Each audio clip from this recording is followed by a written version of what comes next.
Villamosa from Manila. Hi, Mark. Hello po. Taga saan ka sa Manila, Mark? Sa Tondo po. Taga Tondo. Saan sa Tondo? Malapit po sa Pritil. Ang balita ko, isa kang motorcycle rider. Yes po, opo. Diba? Opo. Okay, kamusta naman ang hanap buhay? Okay naman po. Pag maulan, medyo matumal. Mm. Then, kaso kailangan po para sa pamilya ko po. Yun, tignan natin. Maraming salamat. Ano kaya masasabi ng ating inampalan? Yes, siguro masasabi ko lang sa timing lang.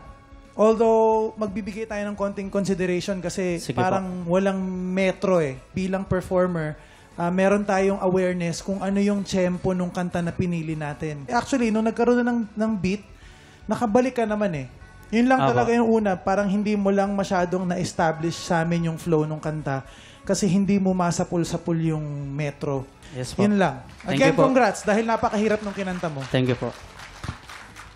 Halos 50% ng performance mo or 80 siguro, nakapikit ka. Apo.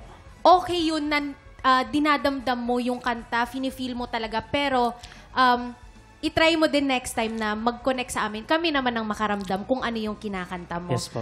Okay? And gusto ko yung falsetto mo. Narinig ko yon. Okay? Opo, thank you And po. then, siguro, practice mo lang more yung head voice para magamit mo rin yung mixed voice mo. Kasi okay yung chest voice mo dun sa birit mo. Pero may tendency kasi minsan na pag ganun nakataas, mas-strain yung boses natin. Yes Kapag po.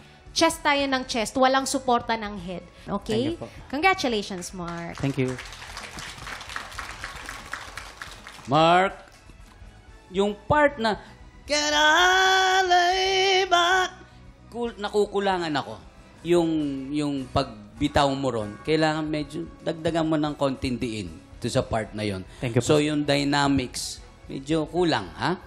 Doon sa part na after nung lay back, lay me down, after nun, di ba? Change key siya. Ken, kailangan masapul mo yon. Kasi importante yon. Voice quality, most of the technique na ginagamit mo, sa tingin ko lang, nandito. So, mag-practice ka ng ibang technique. Kasi ito, dun mo makukuha yung lakas. Pag ginamit mo yung dibdib, pag ginamit mo yung diaphragm. Okay? Stage presence, medyo namamasyal. So, focus lang do sa audience. Ayan. Thank you po. Maraming salamat. Salamat. Ano kayang score naman ang ibibigay ng ating mga inampalan? Okay, Mark, ang stars ko para sa'yo ay...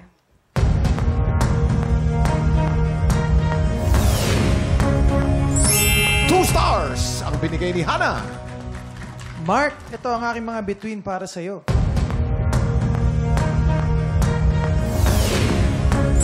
Tatlong bituin ang binigay ni Daryl.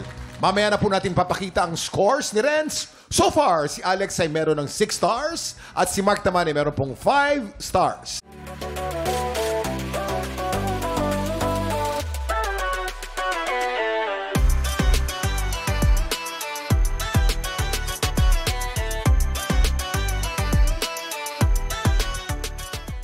Tik Tropa! Pinanood mo hanggang sa dulo itong video na to, very good ka! For more happy time, watch more TikTok Clock videos on our official social media pages and subscribe to GMA Network official YouTube channel.